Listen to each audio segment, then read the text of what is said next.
Story 10 is the last story of the first day, and it is the longest in the entire Heptameron. It's a story that can be told fairly simply. I mean, basically, it's a young courtier, warrior, falls in love with a beautiful young noblewoman and presses his advantage a little bit, and she resists. In the end, he gets sent off to war and dies. She goes and becomes a nun. That's it. There's not too much to it on the surface. The plot is really fairly perfunctory. The way it's told, the context of it it's told, and some of the little details that come out are really where it shines. The courtier is named Amador. It means essentially lover. And his he is hailed as a perfect example of a knight, if anything, a great hero, a great military hero with classic manners and intelligence and eloquence and all of these features that go to making what is a great gentleman. Specifically, these are the characteristics that go into making a great knight. And we are talking very much about a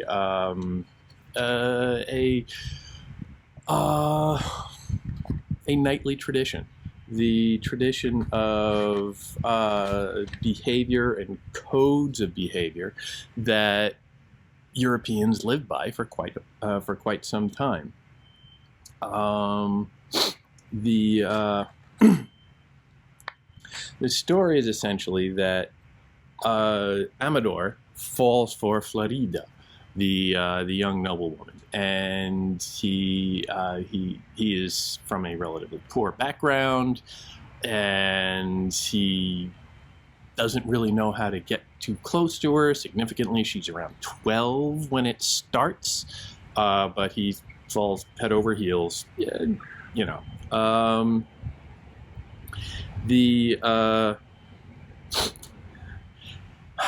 plot gets a little bit even murkier when Amador decides that, well, the way to get close to her is, well, I have to spend time with her, and I have no real reason to spend time with her. So, what can I do?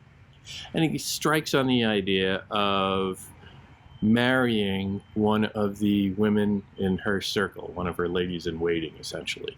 And she is, he picks out this girl who seems perfectly nice, has a wealthy father who at first objects but is swayed by the great characteristics of Amador. And it's a little uncomfortable because he's only courting her to get close to Florida. And that's, especially in a modern context, that's a little bit uncomfortable. And he continues to use that as a entry point and to getting close to Florida. And throughout, he's writing her letters, he's going on missions and writing her letters, and he's always trying to curry her favor, impress her, charm her, woo her. And this is all considered okay. Now, significantly, this is okay within this European knightly tradition, where throughout the Middle Ages, the character of the knight was supposed to be devoted to an ideal woman, a great lady, somebody who would inspire in the knight the kind of love that would have him reaching after perfection, in a sense, an ideal of himself, an ideal of the world around him, and use that ideal, that yearning, as an avenue towards heroic deeds, which is what a knight was supposed to do. It's just that at the stage that this story is being told in the Heptameron in the 1500s, the Middle Ages have passed, and the codes of behavior, the social mores, have shifted a little bit, to say nothing of what they have by the time you and I are reading this stuff. But Amador continues pursuing this girl, and even at a certain point, his wife, the perfectly lovely woman who, by some accounts, was not all that attractive, but was certainly very loyal, and even delivered letters between Amador and Florida. She had to suspect something was going on, or something, was at least intriguing. Nothing was officially going on at this stage, but she did that. At a certain point, she dies, and you're starting to think this is just really sad. And Amador feigns concern for her death, but he's really not concerned at all. His primary concern is that, well, now I have no reason to get to see Florida very often. That was my excuse. My wife works for you. We bump into one another. I'm always around, He has to always arrange these things. And he tries to compensate for this loss by essentially playing up to Florida's mother. And, you charm the mom and you can get an awful lot. And he pursues this, and it's just getting uncomfortable to watch it or to read after a little while. And at a certain point, he is distraught, and he is quite ill, supposedly, and he and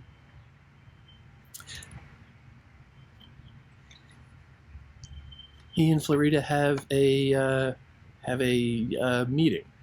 They don't get a lot of alone time together. It's usually in a larger group setting, a public setting, where he can just sit there and be poetic or be, noble and inspiring and all of that stuff. And when they get a little time alone, one-on-one, it gets very uncomfortable very fast.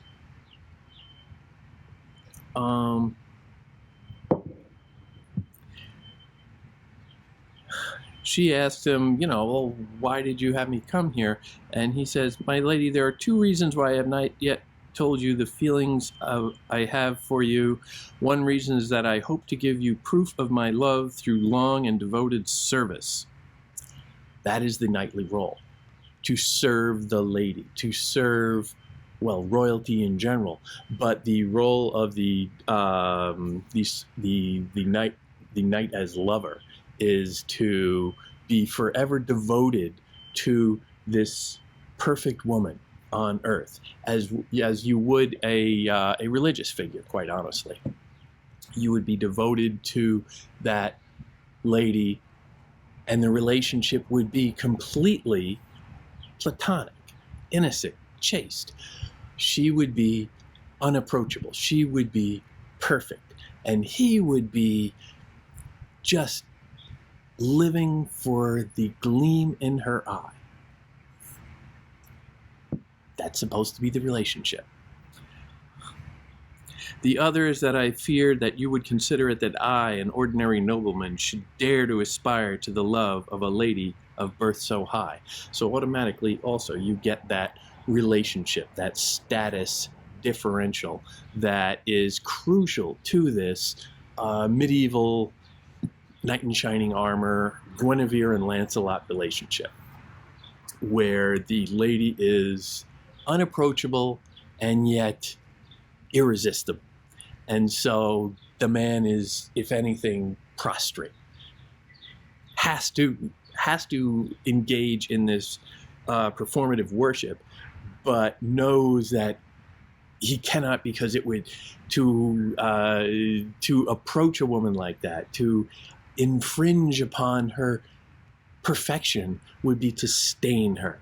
And so you cannot do that. You need to just be enthralled to the ideal. And it's just uncomfortable.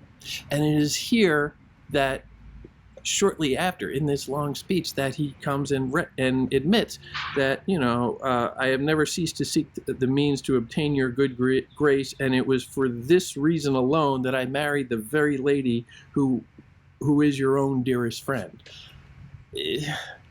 Just coming right out and saying it. And, that just starts to sound awful. That just starts to sound really crude. And it's landing on our ears, and I would imagine it landing on the ears of the 1500s equally, distastefully. It's out of step, it's out of joint. It's Don Quixote.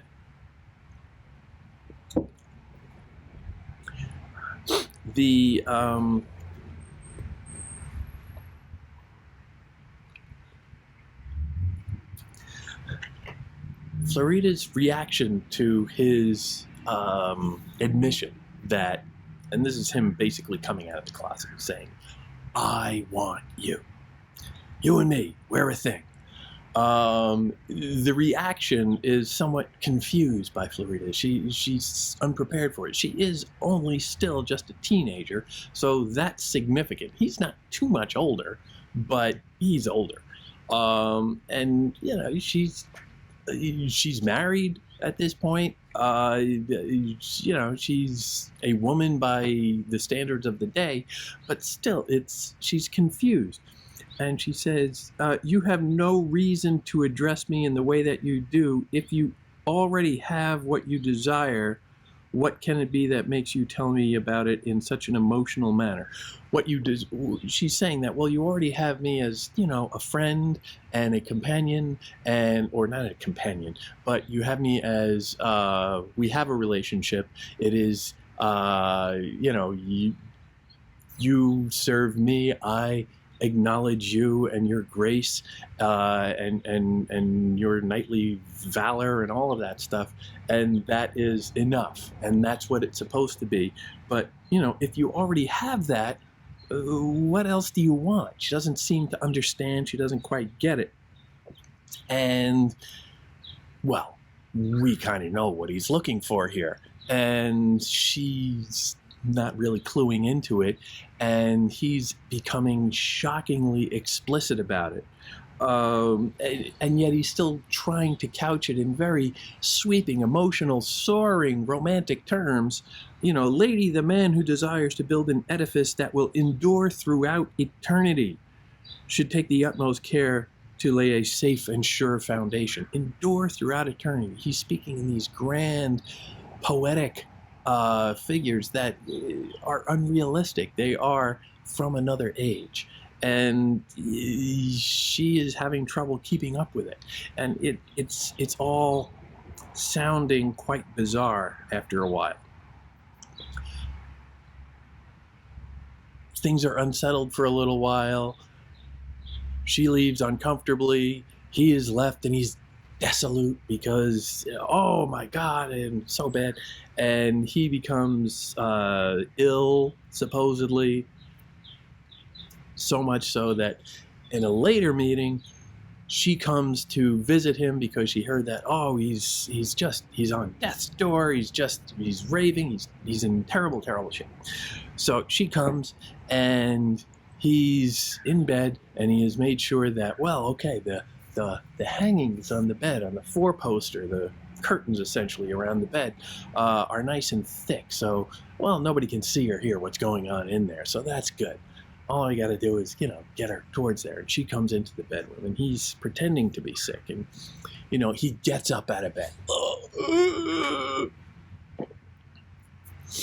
And she goes and she embraces him. And he's sort of like collapsing into her arms. But then it's becoming uncomfortable because, yeah, okay, she's sort of holding him up, and he's probably bigger than she is. But this hug is going on for a long time. This hug is getting weird, and she is uncomfortable with that.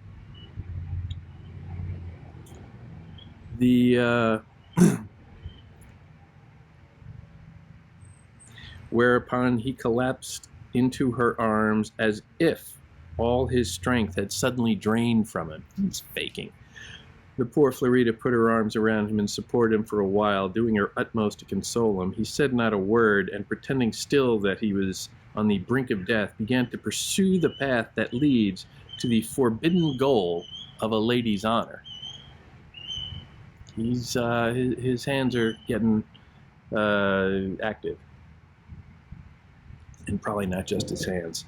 When Florida realizes that his intentions were not pure, she found it beyond belief. Had not his conversation in the past always been so pure and good? Not really.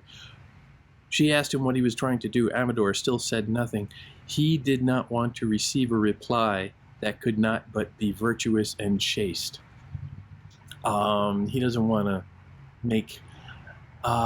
he doesn't want to hear what he's doing. He just wants to do it. The contrast immediately between the words and the deeds, the actions and the idea of them, is here coming into great focus. And the notion of the ideal meeting the reality is getting quite ugly. He struggled with all his strength in his body to have his way. He's trying to rape her. That's what it is. It's an attempted rape. And his devotion, his knightly behavior is assuming that he can take this next step. Now, again, the predicate of knightly behavior is that relationship of the exalted lady and the enraptured knight is that it is chaste. It doesn't necessarily lead to anything physical. Certainly nothing physical. Well, it gets a little unclear when you get into some of these specific stories of Tristan and Isolde and Guinevere and Lancelot. There different writers are going to take different attempts at that, but the idea of it is sacrosanct, that it is a holy devotion. The lady in this relationship, in the characterization of this, is almost always theoretically a stand-in for the Virgin Mary, and the knight is always theoretically the devout Christian, and the devout Christian does not want to hump the Virgin Mary. It's supposed to be a pure and elevating spiritual worship. But he's leaving that behind. All of the cultural assumptions of the knight in shining armor, the courtly love, all of that stuff that you get from the Middle Ages, on and on and on, from Andreas, whatever his name is, the art of courtly love. All of that is getting stripped away to this guy who is trying to rape this girl right now. And he says, she pushes him away. He reacts. What cruelty! Exclaimed Amador. Now bereft of all reason. That is a clue. They mention throughout this that at times he is losing his reason, and that's what you do not do. That is what the Renaissance takes from the Greeks. The reasonability. Not getting carried away with your emotions. That is key. And when somebody becomes unreasonable, you know they are headed for a fall. Now bereft of all reason, through the violence of love, is this the only reward I deserve after serving you so long? It's the knight's job to serve. It is his entire function. It's his entire identity. And suddenly he is seeing it as a transactional thing. Well, yeah, I served you. Now why aren't you giving me a little something on the side? He's wildly misreading this relationship and even the cultural tradition. He's been playing this role, but he didn't really internalize the essential rules of it. And now he's expecting something that he is not supposed to have. Um, he even tries to argue logic to her. My lady, he said, no one in the world could possibly hold your honor as dear as I do. Before you were married, I was able to overcome the desires of my heart. Again, overcome the desires of my heart. I was able to squelch down my emotions so successfully that you knew nothing at all of my feelings. But now you are a married woman. You have a cover and your honor is safe. So what wrong can possibly be doing you in asking for what is truly mine? A couple of things here. One, you get the emotional thing there. He's squelched his emotions in the past, and now they are clearly coming out. Is it unrealistic to squelch your emotions? I don't know. And the notion of covering. He covered his emotions and no one was able to guess. And people throughout this story are always covering up what they really feel or think or whatever. And that is important, always putting on a simple face. And, it's saying you have a cover and your honor is safe. You have a cover. You can mask it. You don't know what is going on underneath that human face. The mind contains multitudes. You have a cover. Little hints, little words that are getting thrown out. In these heated moments, there's a lot of stuff coming out and it's flying by you and it's very easy to miss. But pay attention to the little things. What are the specifics that come out? They're not wasted. They're not tossed out at random. You have a cover suggests that it's all about what you can see and what you can infer from within, the interiors. He rants on. When men kill themselves in a violent fit of madness, in no way do they commit a sin, for passion leaves no room for reason. Again, the notion of emotionalism getting carried away and at war with reason, and saying, had I but the guarantee that my great love deserves, I would have all the strength I need to endure in patience what will surely be a long and painful absence. If, however, you do not deign to grant me my request, then ere long you shall hear that your severity has brought me to a cruel and unhappy end. And that's just emotional blackmail. That's him saying, if we don't consummate this relationship that I have been in my own way quite faithful to for so long, if you don't give me what I want, I'm going to kill myself, or I'm going to somehow, my blood will be on your hands. It's emotional blackmail. This is where courtesy, this is where idealism has led. This is where that devotion, that religious idealistic devotion, worship of another human being, this is where that has led to a kind of desperation and suffering. They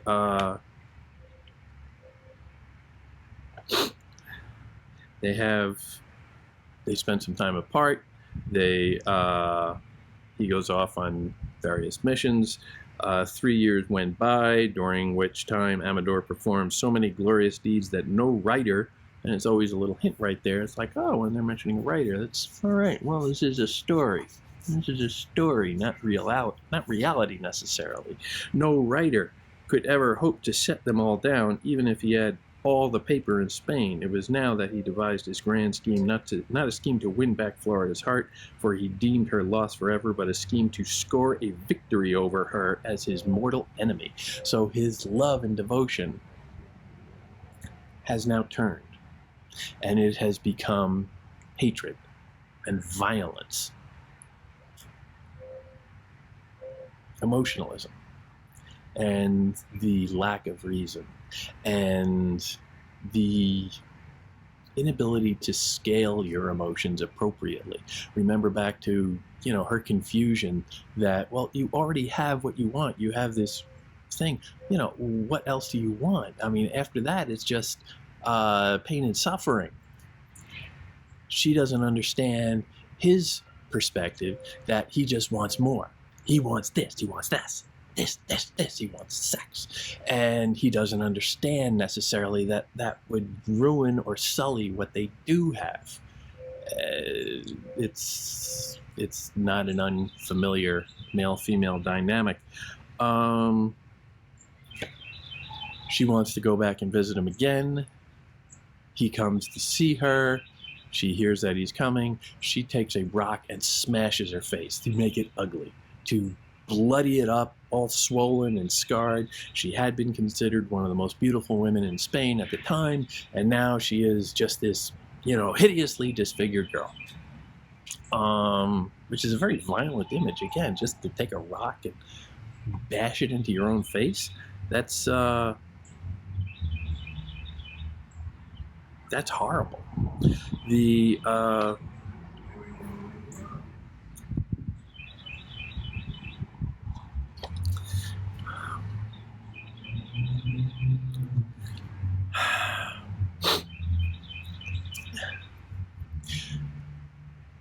This last meeting doesn't go well. He ends up threatening her again. He ends up attacking her again. She screams. Her mother hears and comes running. He lies to cover it up, saying, I was only trying to kiss her hand. So courteous, so worshipful, so respectful, so in line with the knightly tradition. And the mom sort of goes along with it. The mom is pretty naive, but her sense is going off a little bit that things are wrong, so she doesn't leave them alone again.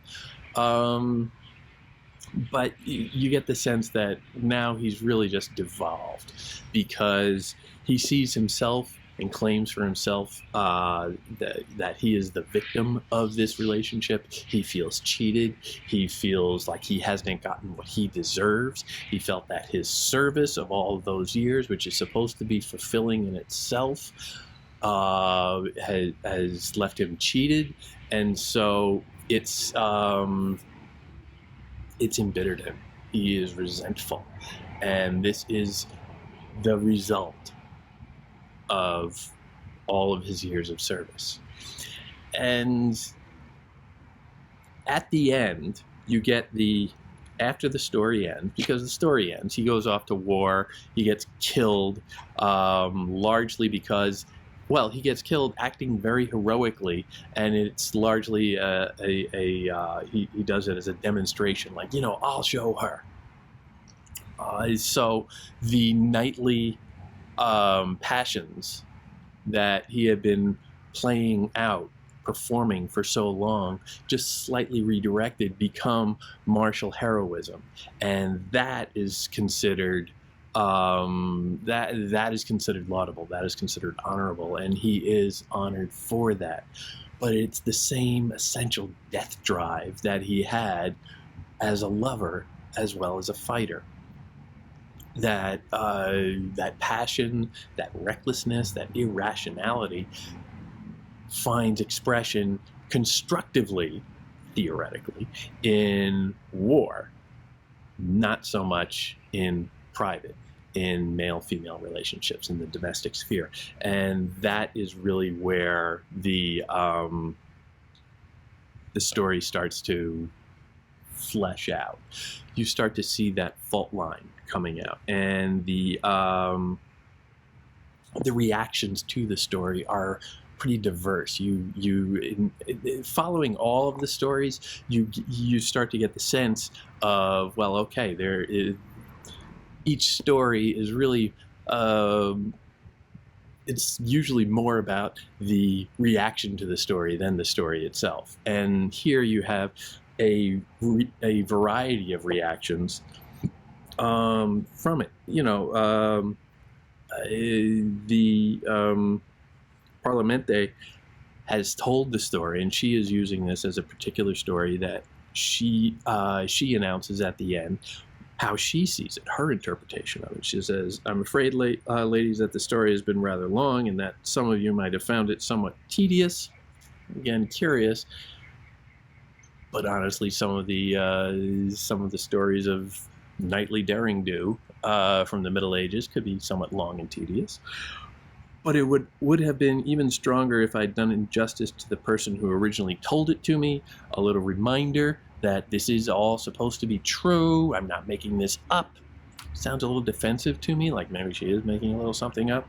I hope you'll take Florida's example to heart, but at the same time, I would beg you to be less harsh and not to have so much faith in men that you end up being disappointed when you learn the truth, drive them to a horrible death, and give yourselves a miserable life. So here, she is putting all the blame and casting the evil clearly on Amador. Inarguably, he was wrong. But I'm not so sure that my interpretation of it, as I'm reading along, and I didn't necessarily dwell on a lot of this stuff because it comes out in little moments throughout, she is playing along too. She is playing the role of that lady. She is encouraging him. She does swap letters with him through his wife. She does play this medieval courtly love game with him, encouraging him in little ways and in sometimes being a little too credulous about the idealism of it all. She's a young girl playing a game. Does she bear any responsibility for how things turned out? I don't know. Is it necessarily even all of his fault then, if we can start to say, well, she was just sort of disillusioned by what she had known and was trying to act out about the traditions of courtly love. But then you have to grant the same cultural mistake to Amador, who has been fed this line of courtly love for his entire life, and this is what he grew up with, and now he's just at the end realizing what a sham it was. So you got to give, unequally perhaps, but at least a degree, some credit to both sides for that same misapprehension. But Parliamente's husband, Hyrcan, always with the best take, comes out and says, she turns to him and says, "Don't you think that this woman was tried to the limits of her endurance and that she put up a virtuous resistance in the face of it all?" And she's saying that to him, and it's a direct challenge because they have this somewhat hostile relationship themselves that people can read into. And he just comes back and says, "No." And he says, as for screaming is the least resistance a woman can offer. If she'd been somewhere where nobody could have heard her, I don't know what she'd have done. Blaming the victim, so to speak. And as for Amador, if he'd been more of a lover and less of a coward, he wouldn't have been quite so easily put off. So the moral that Hyrcan is taking away is that Amador should be better at raping. It's a problematic interpretation. Wazil jumps in. She offers a take, again, sort of defending the defense of Florida. Saffron Dent, the other lech, comes in and starts to say that, well, the women have their problems too. He was saying that all the credit goes to the ladies because they put on such haughty expressions and adopt such refined ways of speaking that people who see nothing but their external appearance go in awe of them and feel obliged to admire and love them. However, in private, it is quite another matter. Then love is the only judge of the way we behave, and we soon find out that they are just women and we are just men. So here Saffron is more or less admitting that, well, okay, it's maybe not quite as bad as Hyrcan is suggesting, but that both sides are are wrong here. Both sides have some guilt in this. Both sides are performing something in public that in private they're not going to live up to, or they can't live up to, or that the relationship is somehow just completely divorced from one another, the public and the private. And you get this little fight. Other people start jumping in, and you get an idea of the diversion of opinions for this. And nobody can come to a solid conclusion. Nobody can really agree. What becomes apparent, however, is that everybody has their own interpretation of it. Everybody has a different opinion. Nobody really understands clearly what the characters were thinking at any particular time. They all have different perspectives on that. And so what you get as a result is an early version of what's essentially known as a psychological narrative, a psychological realism, where we aren't told. We don't necessarily get a lot of insight into what's going on inside a character's mind, but everything they do is connected to that, and the only way of explaining their actions is to understand what's going on inside their minds, which of course we cannot really access. The rub is that these people reading this story, hearing this story, interpreting this story,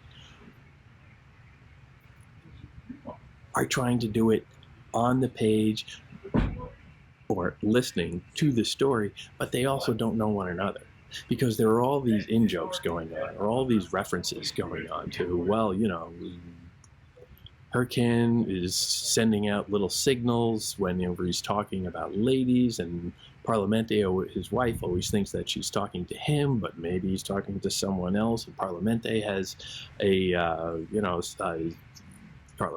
a not a lover necessarily, but another one of these fawning admirers whose service is, and there are all these sexual politics and everything that leads to great uncertainty in interpreting the reality on the ground. That keeps everything very unstable and everything hidden. And that's what the story is. You don't know what anybody's really thinking at any particular time. You don't know what their motivations are, really. It's all kind of a performance.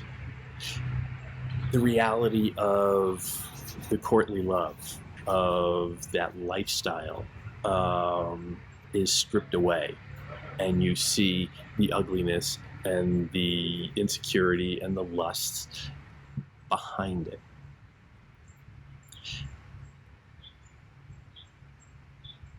It's not that different in the real world, where if we can just put aside some of the ideals and the received assumptions about how people behave and how they communicate, if we can put that aside, maybe we can get down to something more genuine, more human-based instead of cultural.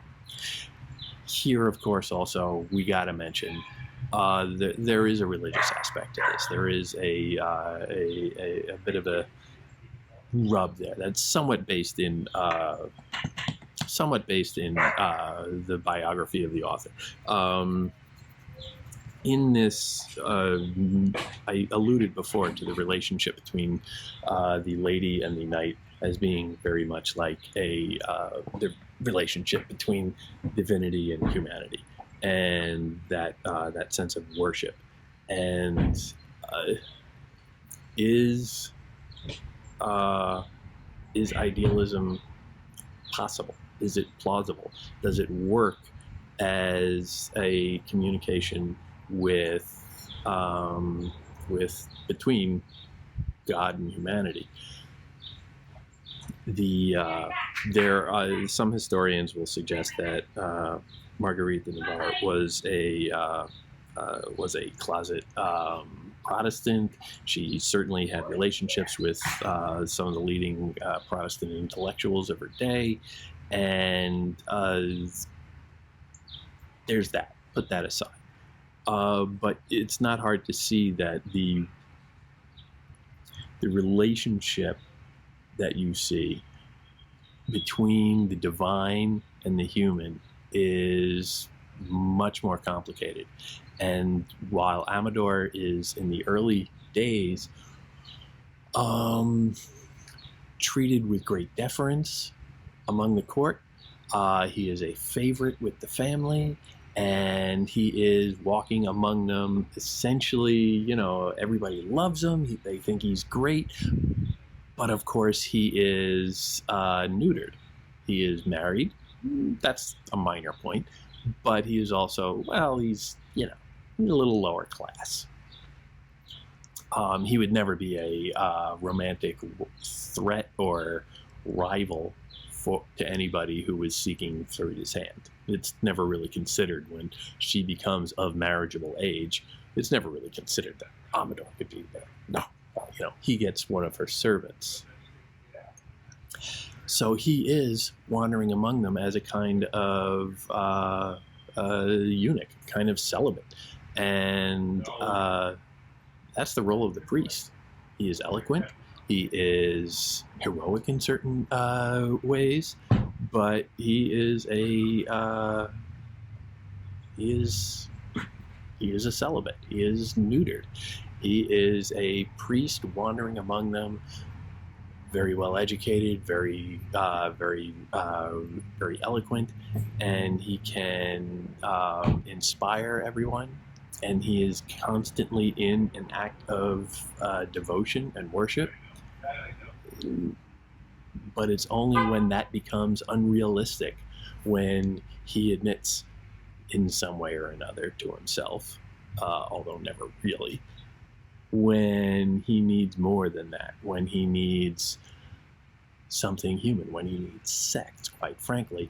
And what is the one thing that Protestantism introduces to the Catholic Church that is a distinct difference from the priest's point of view? Sexuality.